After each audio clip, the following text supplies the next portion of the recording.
salut internaute, ça me fait super plaisir d'être avec toi aujourd'hui, et le sujet, c'est ça.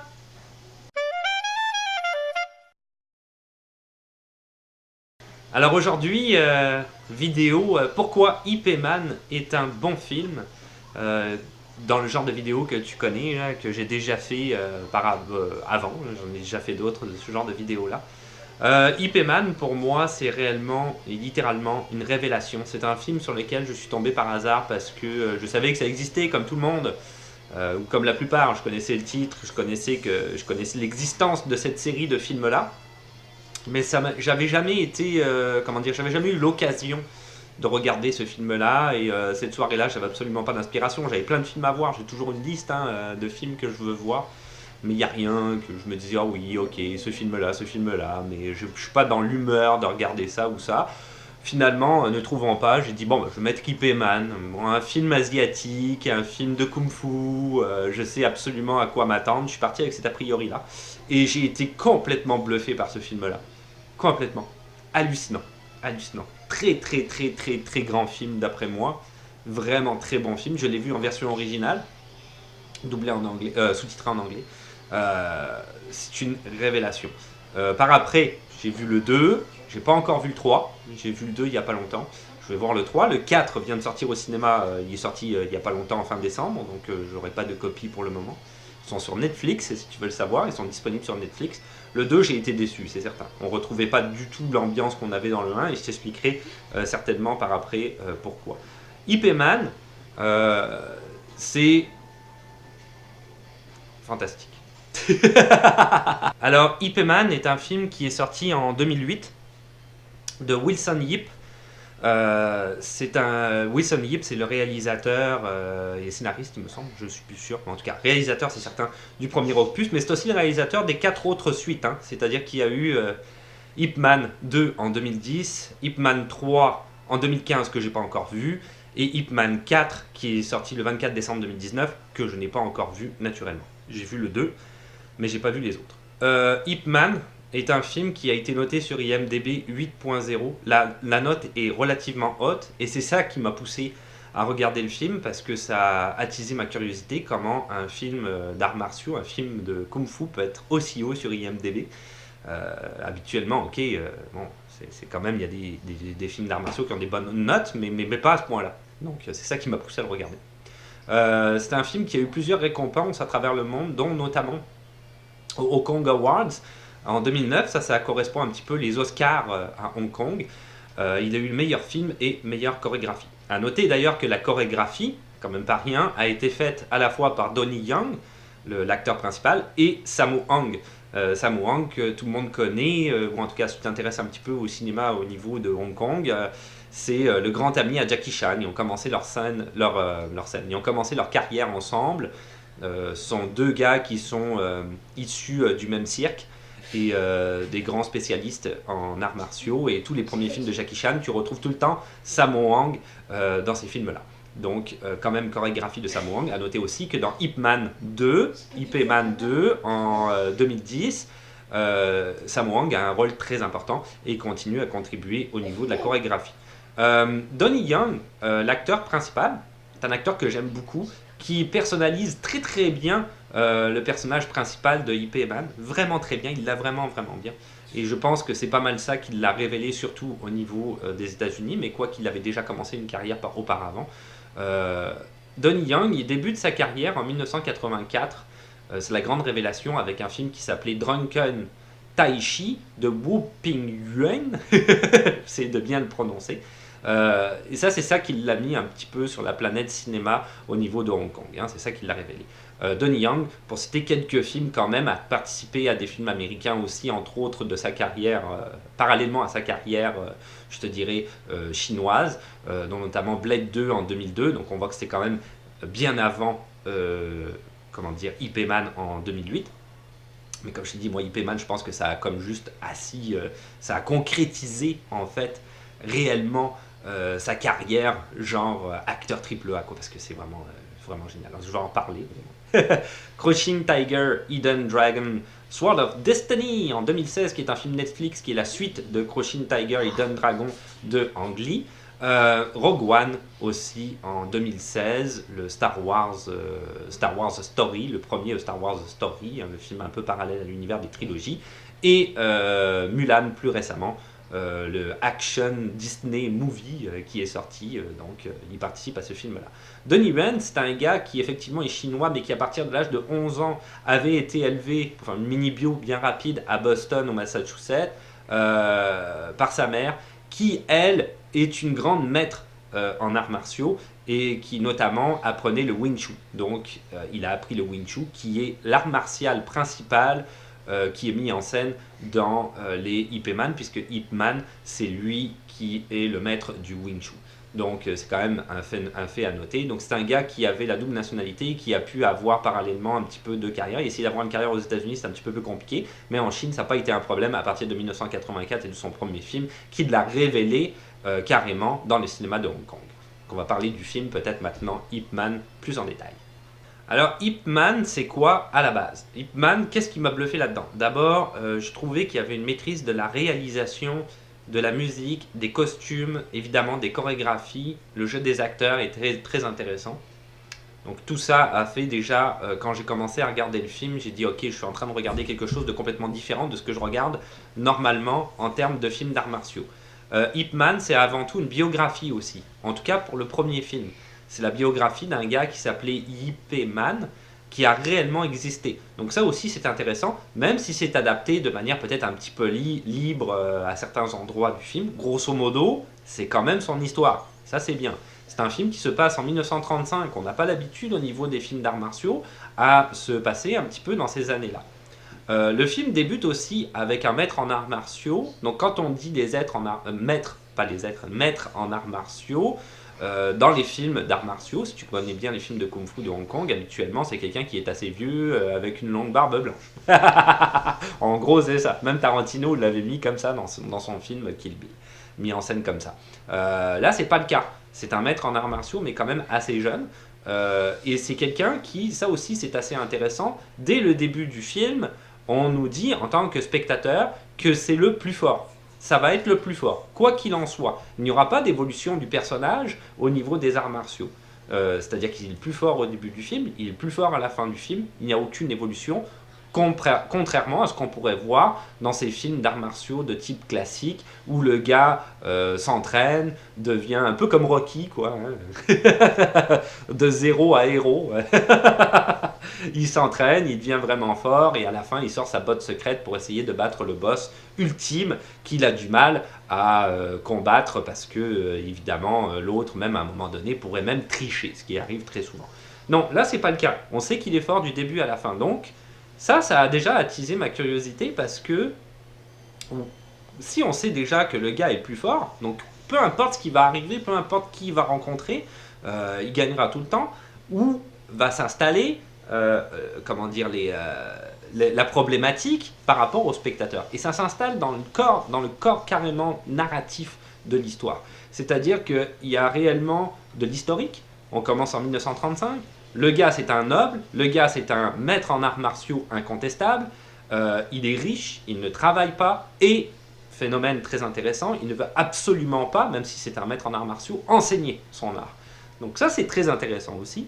Sa cellule familiale, qui est en fait sa fille, pas sa fille, pardon, sa femme et son fils, un fils vraiment en très jeune âge, c'est quelque chose aussi de comme très important pour lui, et quelque chose à quoi il essaye de se rattacher.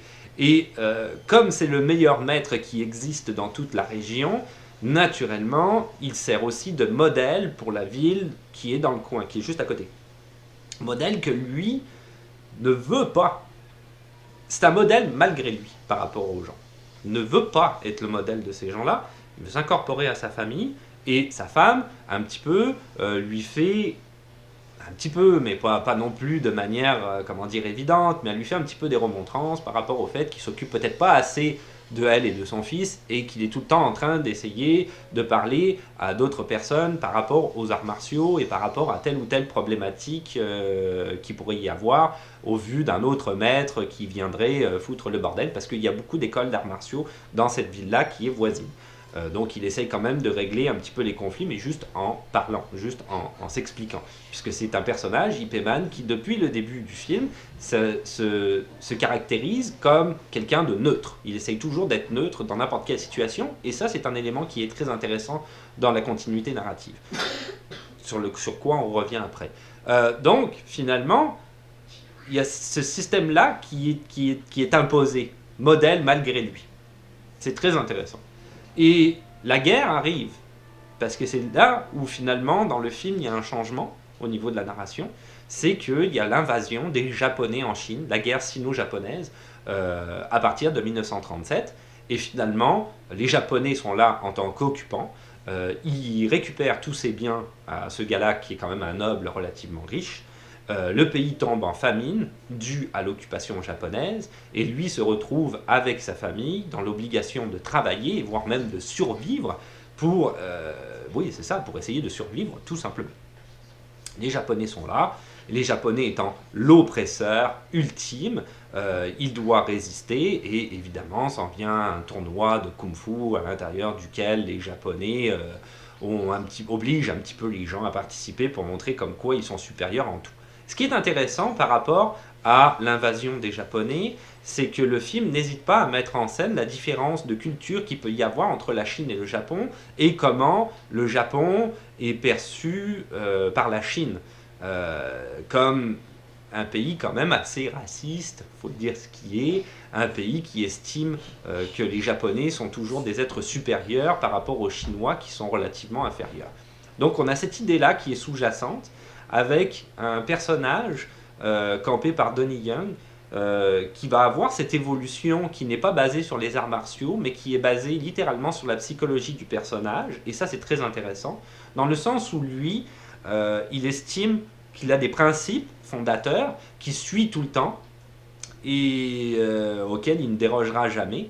Et finalement, il se rend compte, et c'est là que le personnage évolue, que tout n'est pas noir ou blanc. Et c'est ça qui est vachement bien. C'est qu'il va y avoir des méchants dans les films, mais il n'y a personne qui est réellement méchant. En fait, tu as le second japonais, si tu connais un petit peu l'histoire, je ne vais pas faire de spoiler, mais qui lui est réellement méchant. Mais tous les autres, y compris le chef des Japonais, ne sont pas nécessairement méchants. Mais la vie, c'est pas comme Ip Man avait décidé que ça serait, dans le sens où on a des principes, c'est blanc ou noir. Non, finalement, on peut être méchant parce que la vie peut devenir grise. Et ça, il l'explique avec l'invasion des Japonais et le changement de situation sociale que certains personnages peuvent vivre et qui du coup leur fait changer un petit peu d'optique. Et le personnage, Ip Man, évolue par rapport à ça. Ok, mes principes fondateurs, c'est peut-être pas eux que je dois suivre tout le temps. Et je dois finalement comprendre les agissements de certaines personnes et pouvoir même les pardonner et voire même éventuellement les aider dans leur malheur, même si dans le film on les montre comme personnes dites méchantes dans la continuité narrative typique qu'on peut voir habituellement. Et c'est là où moi en tant que spectateur c'est venu me chercher. M'arrêter là. Dans l'incarnation du personnage d'Ip Man, je trouve que Donnie Yen est juste phénoménal, parce que c'est certain que c'est un personnage... L'acteur l'a véritablement bien. C'est un personnage qui est tout le temps zen, qui est tout le temps en maîtrise de son environnement, ou la plupart du temps, mais qui est quand même heureux, qui rit, qui mange bien, qui fume même des cigarettes, même si c'est quelqu'un qui maîtrise des arts martiaux alors que les autres maîtres ne le font pas. Et ça fonctionne aussi dans son système de combat. Il est très droit, toujours en maîtrise de ce qui l'entoure. Il n'est jamais inquiété, il n'est jamais stressé. Très intéressant comme contrôle, comme situation psychologique du personnage. Très très intéressant. C'est un personnage qui naturellement évolue aussi par rapport à sa famille, ça je l'ai dit tout à l'heure. C'est un personnage qui ne veut pas être... du coup ce rôle modèle là dans la première partie et qui finalement dans la deuxième partie du film avec l'oppression japonaise dont je viens de parler devient malgré lui le rôle de modèle et il comprend pourquoi il faut qu'il le soit et de quelle manière il doit l'être et ça c'est vraiment bien, ça aussi ça c'est vraiment bien, c'est vachement bien mené, c'est vachement bien équilibré au niveau de ce film là. Donc ça c'est un film qui vraiment... Alors évidemment, tu vas avoir une photographie aussi qui est assez hallucinante. Je ne sais pas comment ils ont fait ça. Ils ont vraiment des plans de la ville. On dirait pas du CGI, honnêtement. des effets spéciaux, mais tu as des plans de la ville vraiment d'époque, historique, tu as une musique avec ça qui est quand même hallucinant, des décors, des costumes, tout ça quand même, moi ça m'a bluffé au complet, quoi. C'est un film qui m'a complètement halluciné, et notamment, comme je le disais à l'instant, au niveau de la continuité narrative qui n'est pas du tout celle à laquelle on pourrait s'attendre. Donc, un film très intéressant. Au niveau des arts martiaux, Ip Man ne se fait jamais toucher dans le film, à part à 2 reprises. Une première fois, simplement parce que les Japonais l'arrêtent, donc il se laisse faire. Donc il y en a un qui le tape, mais il se laisse faire, il se fait arrêter. La deuxième fois, dans le spoiler alert, hein, dans le combat final contre le chef des Japonais, parce que, évidemment, comme d'habitude, le second japonais, ça c'est un petit peu classique, lui a fait du chantage en disant que si jamais il se laisse pas battre, sa famille va y passer, quelque chose du genre. Ou en tout cas le reste du village, peu importe, je me souviens plus exactement. Et on a un moment, un petit peu pendant le combat, d'hésitation d'Ip Man à savoir qu'est-ce que je vais faire, et c'est là qu'il se fait toucher par le japonais. Mais le reste du temps, le japonais qui est censé être le gars ultime hein, dans le film, le type qui est super fort et qui est capable de se battre contre 15 personnes en même temps, oublie ça, ça marche pas quoi. Face à Ip Man, il est juste nul. Il n'y a aucune chance dès le début. Et ça c'est bien fait parce que c'est montré par la réalisation. Alors, ce film-là, dans son ensemble, tu l'auras compris, c'est un film qui m'a beaucoup marqué, qui m'a vraiment, vraiment plu. Je te le conseille si tu veux le voir. Moi, je trouve qu'il y a beaucoup, beaucoup de travail à tous les niveaux. Très déçu, j'étais très déçu par le 2. Parce que Ip Man, le premier Ip Man, faut dire aussi, petite parenthèse, mais c'est quand même intéressant, c'est que Ip Man, ça a été le maître de Bruce Lee. Mais, oui, ça a été le maître de Bruce Lee, mais ça n'a pas été le maître je me parle à moi-même. Je suis en train de devenir fou. Mais le maître de Bruce Lee, en fait, quand j'ai cherché, Bruce Lee a jamais rencontré Ip Man et il est passé par un gars qui venait de son école à lui. Il l'avait vu par moment, mais il n'a jamais été enseigné directement par Ip Man. Il a été enseigné par un autre gars. Mais de la même école, école d'arts martiaux et de la manière dont Ip Man voulait enseigner ce type d'arts martiaux-là, que tu pourras aller voir dans le film si ça t'intéresse, de voir comment lui il fonctionne. Surtout dans le 2. Mais dans le 2, donc ça c'est quand même assez intéressant, et dans la fin du 2, tu as une présentation de Bruce Lee, je ne sais pas, j'ai pas vu le 3 si on va le voir, j'ai vu la bande-annonce du 4 et on voit quelqu'un qui vraiment joue le personnage de Bruce Lee, donc il revient Bruce Lee par après quand même. C'est quand même assez important. Ip Man a été quelqu'un d'important dans la vie de Bruce Lee, même s'il ne l'a jamais rencontré en personne, du point de vue des arts martiaux. Donc, c'est quand même assez intéressant de voir ça. Ip Man. Le 2, ouais, c'était à ça où je voulais en venir. Le 2, j'étais quand même relativement déçu, fermer la parenthèse de Bruce Lee. Parce que là, moi, je m'attendais quand même à une suite au niveau de la narration qui correspondait au premier Ip Man, et ça n'a pas du tout été le cas, quoi. Là, on tombe réellement dans le 2, dans le film d'arts martiaux. Il est 7 et quelques hein, sur IMDb, donc je me suis dit quand même, il est quand même noté assez haut, mais je pense que c'est pas mal ce qu'on appelle du fanbase. Les gens ont vraiment aimé le premier, donc à partir de là, c'est un peu comme Star Wars. À partir du moment où tu as aimé, tu acceptes n'importe quoi de n'importe quelle histoire, parce que tu retrouves toujours ton personnage, et tes personnages même, il n'y a pas que Ip Man, il y a d'autres personnages qui reviennent, et donc tu veux continuer à voir leur histoire, mais là je pense que c'est un petit manquement par rapport à la narration. Malheureusement dans le 2 on tombe réellement dans le film d'arts martiaux classique pour moi. Ça n'a plus rien à voir. On n'est plus du tout dans la même continuité narrative. Il faut savoir aussi que le 2, il n'y avait plus grand chose à dire. C'est-à-dire que la biographie du vrai Ip Man a été mise en scène dans le premier film. Le deuxième film, Ip Man, il n'a pas fait grand chose après. Une fois qu'il y a eu l'invasion des Japonais, ça s'est terminé. Il a déménagé, on le voit à la fin du premier film, ce qui est une histoire vraie, il est parti à Hong Kong. Et à partir de là, il a fait son école d'arts martiaux, et puis point barre, quoi. Bruce Lee est venu notamment, et était un des disciples de cette école d'arts martiaux, mais c'est à peu près tout ce qui s'est passé. Il ne s'est pas passé grand chose. Donc ils ont voulu faire d'autres films en incorporant d'autres choses qui n'étaient pas dans la biographie de Ip Man et qui ont été carrément, voilà, romancés, quoi, à 100 000%. Et là, on tombe vraiment dans le film d'arts martiaux cliché. Ça m'a un peu déçu. Moi, je m'attendais à retrouver un petit peu ce côté hyper original qu'on voit dans le premier.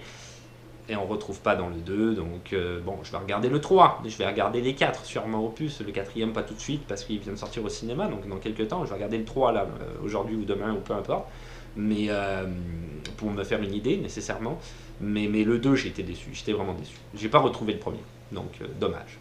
Ceci dit, je te le conseille, Ip Man, 2008, premier film, Donnie Yen, exceptionnel.